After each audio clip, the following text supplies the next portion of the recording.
bersyukur terhadap musibah. Ya, maka dikatakan ini nggak wajib hukumnya, yang wajib adalah bersabar.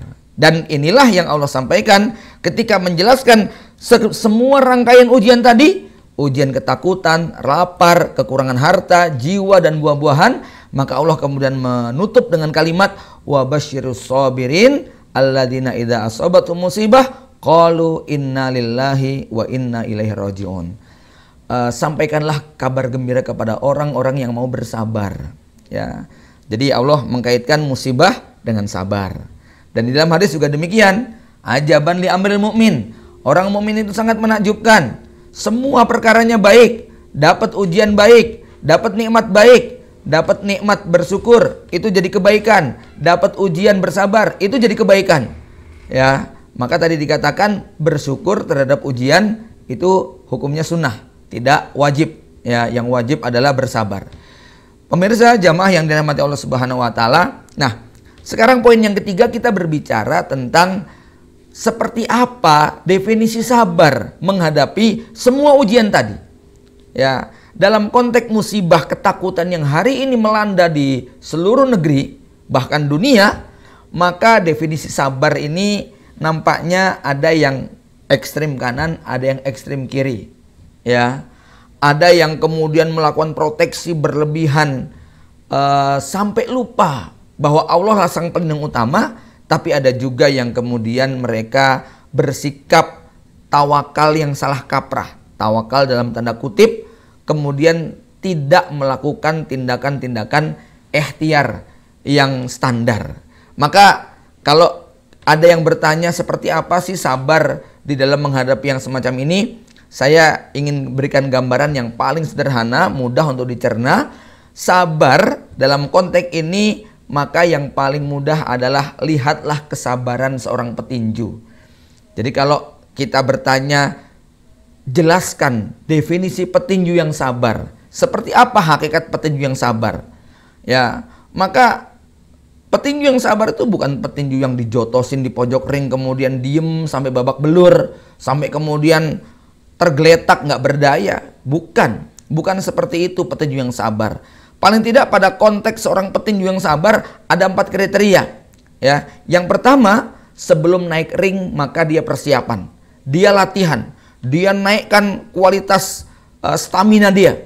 Ya, ini pertandingan bukan main-main. Ini pertandingan kelas dunia. Lihatlah para petinju kelas dunia, tandingnya 2021, 2020 sudah latihan. Ini bukan pertandingan 17-an antar kampung yang ketika malam hari tanding sorenya dijawil, kamu maju ya, misalnya gitu ya. Ini bukan, ini hadiahnya surga. Sehingga untuk memasuki arena pertandingan yang dibutuhkan kesabaran, seorang petinju dia harus betul-betul berlatih. Ya, jangan kemudian masuk ke kancah ring ini tanpa adanya i'dad, tanpa adanya persiapan. Ini yang pertama. Yang kedua, petinju yang sabar itu saat dia menghadapi musuh, ya dia nyerang, dia pukul, dia lawan, dia berusaha bagaimana menjatuhkan lawan tadi supaya dia menang. Ya. Kemudian yang kedua, ya nggak mungkin kita, yang ketiga, nggak mungkin kita akan mukul terus. Ya, ada kalanya kita juga mau dipukul. Maka petinju yang sabar itu pada saat mau diserang, dia lari menghindar. Bagaimana dia kemudian berupaya sekuat tenaga. Kalau dia rasa musuhnya terlalu kuat, ia berlari. Ya, saya yakin kalau ada Anda berhadapan dengan seorang Mike Tyson misalnya, ya kita lemah secara nggak punya pengalaman. Kok bisa bertahan 10 ronde walaupun nggak pernah bisa mukul, hanya bisa lari-lari saja, itu sudah menang luar biasa itu. Ya, maka dalam konteks tinju, petinju yang sabar, dia ketika mau dipukul harus menghindar. Yang keempat, ketika sudah terpojok, mukul nggak bisa, lari nggak bisa, akhirnya di pojok ring kita mau dihantam dan tidak ada kesempatan untuk menghindar, ya sudah ditahan. Ya, dihadapi. Itu sebuah keniscayaan, bukan dengan cara loncat dari ring tadi, menghindari kenyataan, lari dari tanggung jawab. Bukan demikian hakikat petinju yang sabar. Maka kalau filosofi petinju sabar tadi kita bawa dalam kehidupan kita menghadapi konteks seperti hari ini, yang pertama berarti apa? Jangan nekat menghadapi ujian seperti ini. Ya, dia harus kemudian mempersiapkan diri menghadapi bencana musibah seperti ini. Kenapa? Ini dampaknya akan melebar kepada politik, melebar kepada ekonomi, melebar kepada kehidupan sosial. Maka ketika datang ujian-ujian semacam ini, seorang mukmin harus bersiap diri. Itu kenapa ada satu riwayat yang menyebutkan tentang keutamaan seorang mukmin yang bekerja maksimal. Bahasanya itu mutkin. Innallaha yuhibbur rajula idza amila summa atqanahu. Allah sangat mencintai seorang hamba kalau bekerja profesional. Ini bekerja profesional. Yang kedua apa? Wa anfaqos, dan dia membelanjakan hartanya secara ekonomis. Bahasa mudahnya sederhana. Jadi kerja maksimal, menggunakan uangnya secara sederhana, kemudian dia menyimpan sisanya untuk menghadapi hari-hari emergensi. Ini adalah bentuk persiapan yang proporsional. Maka kita harus sadar, hidup kita tidak selalu dalam kondisi landai. Hidup kita tidak selalu seperti di jalan tol yang bebas hambatan. Walaupun kita juga paham jalan tol tidak menjadi jaminan untuk tidak ada hambatan, ya. Maknanya bahwa seorang mukmin ketika dia sudah melakukan tindakan yang satu ini, bekerja profesional, membelanjakannya secara sederhana, tidak berlebihan, ya, yang dipenuhi adalah kebutuhan, bukan semua keinginan dan syahwat, ya.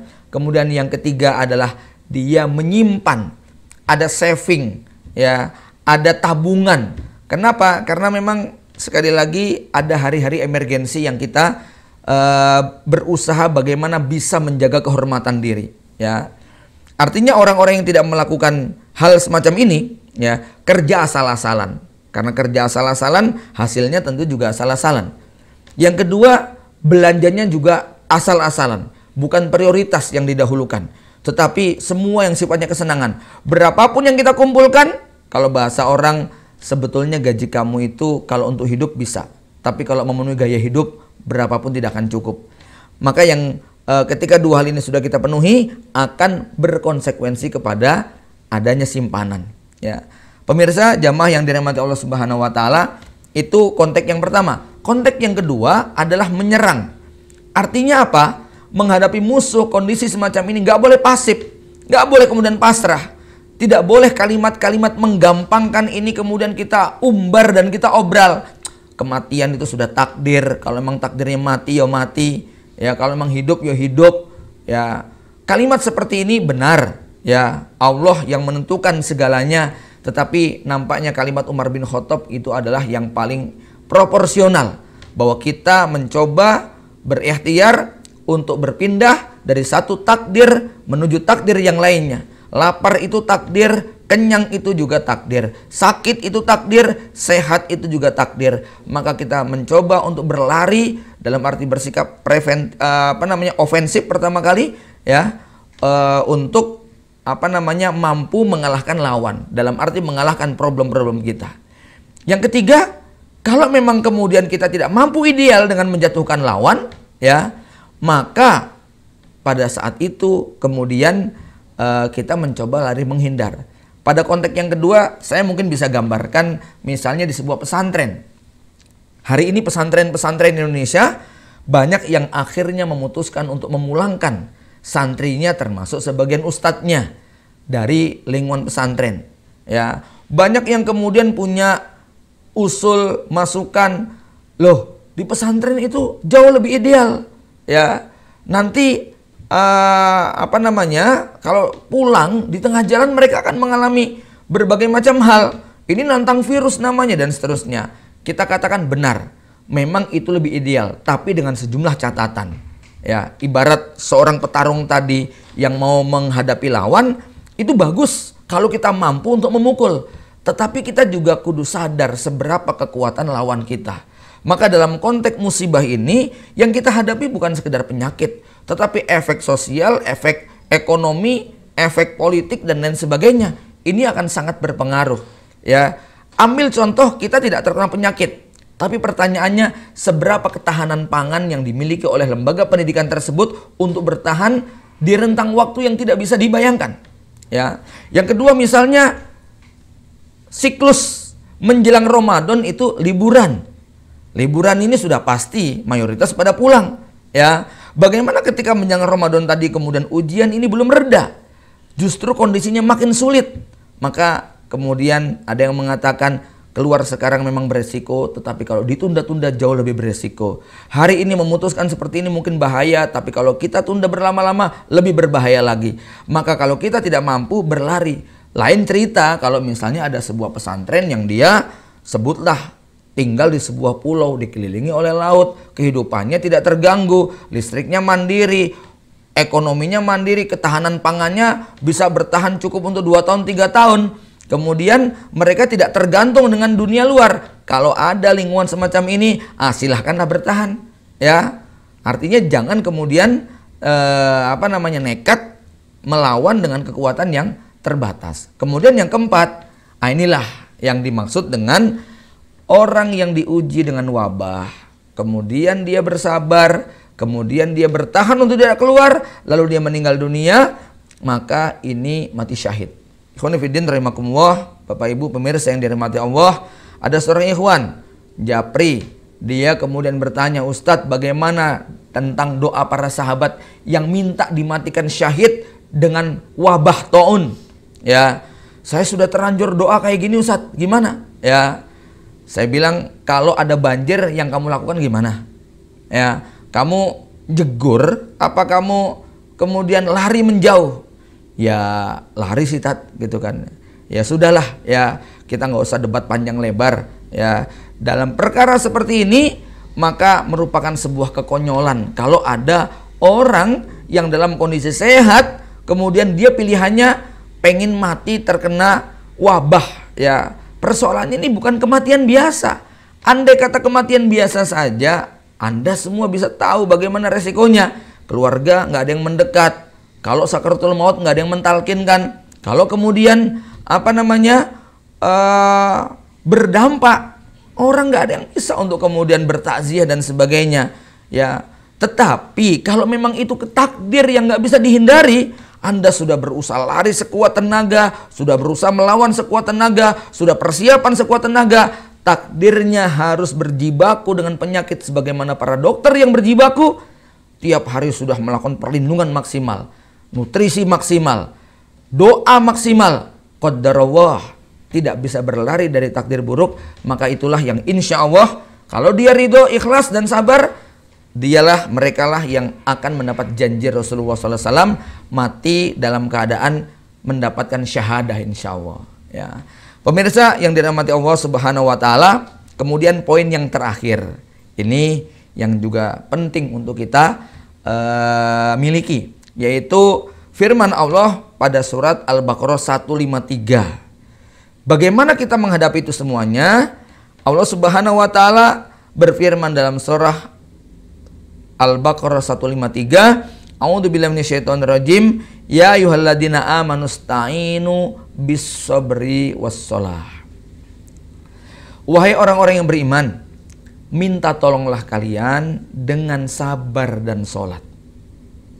Ada dua alat bantu kita menghadapi berbagai macam persoalan termasuk musibah dan bencana yang menimpa, yaitu dua senjata yang bernama sabar dan sholat. Untuk sholat maknanya bisa dua. Satu, sholat dalam makna fikih yang kita pahami, yakni gerakan dari takbir sampai tahiyat, ya, takbiratul ihram sampai salam, yang di dalamnya ada gerakan dan doa yang sudah dikhususkan. Yang kedua, sholat dalam makna doa, memperbanyak permohonan perlindungan kepada Allah Subhanahu wa taala. Ini makna sholat. Sedangkan makna sabar ini juga ada dua. Sabar yang pertama maknanya sebagaimana definisi sabar yang dijelaskan para ulama, yaitu menahan diri dari berkeluh kesah, atau definisi sabar seperti petinju yang sabar tadi. Yang kedua, makna sabar di sini menurut para ulama maknanya adalah as-saum. Karena salah satu makna saum adalah as-sabr, ya. Maka puasa disebut dengan bulan Ramadan disebut dengan syahrus sabr karena di situ kaum muslimin diminta untuk bersabar, menahan diri dari makan, minum, dan semua perkara-perkara yang membatalkan. Jamaah yang dirahmati Allah Subhanahu wa taala, ada apa dengan dua senjata ataupun dua metode perlindungan kita ini, ya? Ada apa dengan dua perintah ini? Kenapa Allah menjadikan sabar dan sholat sebagai senjata orang beriman? Kalau kita lebarkan makna sholat bukan hanya dari sisi gerakan fikih, ya, hukum fikih, ya, tetapi kita melebar kepada filosofinya, ya, maka yang namanya sholat ini mencakup dari before dan afternya itu luar biasa. Kita ambil contoh misalnya bahwa perintah sholat dulu, ya, nanti saum, ya. Perintah sholat atau saum, sholat itu ada perintah sebelumnya. Orang tidak sah sholatnya kalau dia tidak berwudu, ya. Orang tidak sah sholatnya kalau dia tidak bersuci. Padahal perintah bersuci itu kita tahu bagaimana perintah suci itu merupakan inti dari bagian benteng terdepan dalam urusan menjaga kesehatan. Orang yang bergelimang dengan kotor, najis, jorok, maka dia jauh dari unsur-unsur kesehatan, ya. Bahkan ini sangat menjadi sangat urgen dalam konteks benteng pertama menjaga kesehatan ini adalah menjaga kebersihan. Bukan hanya itu, Allah menjelaskan innallaha yuhibbut tawwabin wa yuhibbul mutatahhirin. Ada semacam kesejajaran antara taubat kembali kepada Allah dengan orang yang rajin bersuci. Dua-duanya sama-sama dicintai. Dengan kata lain, kalau kita melihat dari ayat ini, antara bersuci dengan bertobat kepada Allah Subhanahu wa taala itu oleh Allah disejajarkan. Yuhibbut tawwabin wa yuhibbul mutatahhirin. Ya, tawab, bertobat itu merupakan bentuk penyucian yang sifatnya adalah rohani, sedangkan mutatahhirin itu adalah bentuk penyucian yang sifatnya adalah fisik. Artinya apa? Yang dicintai Allah bukan hanya suci fisiknya saja, tetapi juga suci rohaninya. Itu kenapa, ya, yang diperintahkan oleh Rasulullah SAW atau syariat ini bukan hanya memerintahkan untuk suci lahir, tetapi juga suci batin. Apa dalilnya bahwa suci batin ini merupakan keniscayaan? Orang yang sholat tetapi makanannya haram, orang yang sholat tetapi profesinya haram, ini digambarkan para ulama seperti dia tahajud semalam suntuk tetapi dia berwudu dengan air kencing. Jadi orang yang makanannya riba, makanannya judi, makanannya makanan haram, baik itu haram secara zat maupun haram secara maknawi, maka sholatnya tidak diterima oleh Allah Subhanahu wa taala. Ya, di dalam hadis panjang di sana disebutkan tentang seorang hamba yang melakukan perjalanan, dia berdoa kepada Allah Subhanahu wa taala, lalu Rasul menjelaskan pakaiannya haram, makanannya haram, minumannya haram, bagaimana akan dikabulkan? Jamaah rahimakumullah, maka filosofi dari perintah sholat ini sebelum melakukannya merupakan sebuah perilaku sikap hidup yang secara normatif itu menjadi proteksi ampuh bagi seorang hamba untuk terkena berbagai macam musibah. Wudu sehari 5 kali. Dalam hadis disebutkan, bagaimana pendapatmu kalau ada seorang di antara kalian yang rumahnya di depan sungai, dia mandi sehari 5 kali. Apakah masih tersisa kotoran pada dirinya? Tidak ya Rasulullah. Begitulah perumpamaan sholat 5 waktu. Maka sholat ista'inu bisabri ini dari berbagai macam sisi. Ini panjang sebetulnya ceritanya ya kalau kita mau urutkan. Bagaimana sholat ini menjadi sebuah mesin ataupun alat yang akan membebaskan kita dari berbagai macam hal-hal yang membahayakan tadi. Ya, walaupun tentu saja jamaah rahimakumullah, ya, ketika musibah bencana itu sudah sifatnya muwabah, maka firman Allah bisa berlaku, wattaqu fitnatan la tusibannal ladzina dzalamu minkum khassah. Jadi dua perintah berupa sholat dan sabar. Ya, ini kalau mau kita lebarkan maknanya sangat luas sekali. Ya, dari mulai tadi perintah wudunya, perintah toharohnya, perintah menjaga kebersihan, pakaian, kemudian tempat sholat, masjid kita harus kita bersihkan, sajadahnya juga demikian, tubuh kita nggak boleh ada najis, Itu kenapa hampir semua ritual-ritual yang sifatnya mengumpulkan banyak orang, kita dianjurkan untuk mandi terlebih dahulu. Sholat Jumat itu banyak orang mandi terlebih dahulu. Idul Fitri, Idul Adha itu dianjurkan untuk mandi, ya. Karena memang akan sangat nyaman kalau kita berjajaran dengan orang-orang yang bersih, ya.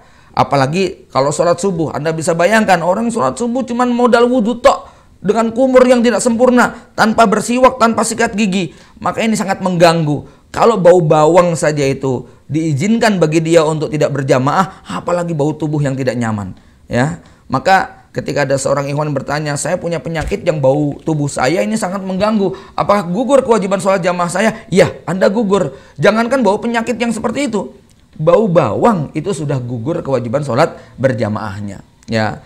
Belum lagi nanti kalau kita perhatikan tentang gerakan sholat. Bagaimana gerakan sholat ini? Menurut para ilmuwan, para dokter misalnya, mereka betul-betul melihat gerakan sholat dari takbir sampai salam. Kalau dilakukan dengan tumakninah, dengan benar gerakannya, itu semua adalah gerakan-gerakan yang meniscayakan kesehatan fisik kita. Allah Subhanahu wa Ta'ala memberi kita tubuh. Kita nggak ngerti bagaimana cara menjaganya. Maka Allah ajarkan dengan perintah-perintah ibadah tadi, yang tentu niat kita adalah mengharapkan ridho Allah, tetapi dampak dari itu semuanya Allah berikan bayaran di dunia dalam bentuk kesehatan fisik kita, ya.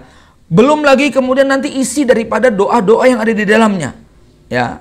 Maka dalam suasana seperti ini kunut nazilah misalnya itu bagian daripada ikhtiar untuk memohon perlindungan kepada Allah agar Allah bebaskan kita dari itu semuanya.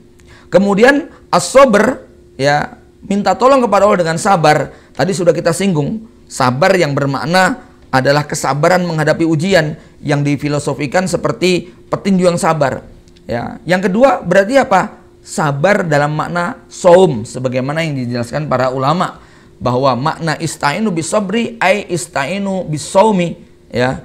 Karena memang faktanya saum ini Masya Allah memiliki faedah yang sangat luar biasa ketika kita berbicara tentang menjaga kesehatan, ya. Hadisnya memang doif, sumutasihu, tetapi fakta medisnya bahwa saum itu memberikan proteksi yang sangat luar biasa bagi kesehatan.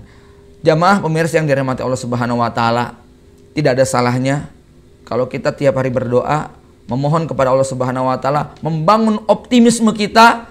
Selamat datang bulan Ramadan, selamat tinggal corona, bahwa Ramadan yang di situ merupakan sahrus saum, bulan yang penuh dengan kemuliaan. Kita memohon dengan optimis yang luar biasa kepada Allah Subhanahu wa Ta'ala agar Allah jadikan ibadah ini untuk mengangkat dosa-dosa kita, melenyapkan penyakit-penyakit yang ada di diri kita, sehingga kita bisa kembali menikmati suasana ibadah ini dengan lebih baik daripada sebelumnya. Kalau hari ini kaum muslimin terhalang untuk bisa datang ke masjid, hari ini kaum muslimin terhalang untuk bisa mengikuti kajian, hari ini kaum muslimin terhalang untuk ziarah, silaturahmi, membangun hubungan, hari ini kaum muslimin terhalang untuk melakukan berbagai macam aktivitas duniawi maupun ukhrawi, maka mudah-mudahan kedatangan Ramadan yang sebentar lagi ini menjadi kabar gembira bagi kaum muslimin. Seandainya hal itu belum terjadi, Allah belum mengizinkan, maka kita harus beribadah sabar yang lebih ekstra lagi.